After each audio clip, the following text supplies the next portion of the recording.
ప్రకృతి రక్షతి రక్షిత. మనం ప్రకృతిని కాపాడితే ఆ ప్రకృతి మనల్ని కాపాడుతుంది.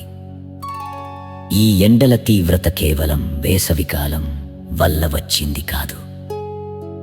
మనం చెట్లను నరికి పచ్చదనాన్ని మాయం చేశాం.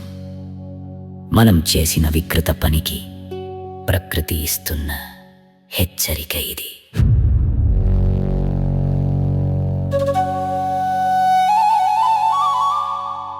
కర్మనేవాధికారస్తే మా ఫలేషు కదాచన.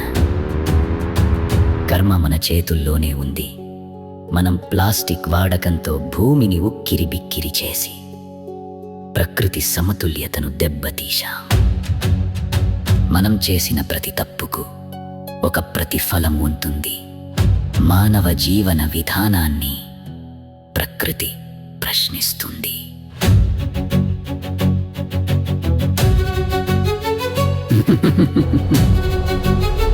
యథా బీజం తథా ఫలం.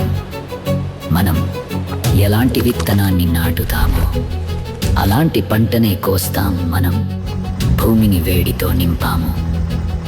ఇప్పుడు ఆ వేడి మనల్నే దహిస్తోంది. ప్రకృతికి ఒక చట్టం ఉంటుంది. అది ఎవ్వరిని వదిలిపెట్టదు. మనం ప్రకృతి పట్ల చూపిన క్రూరత్వానికి మంటల కొలిమిలో మాడిపోక తప్పదు. సర్వే భవంతు సుఖినః.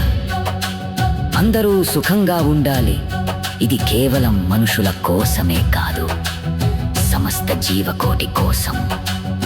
ఇంకా సమయం మించిపోలేదు.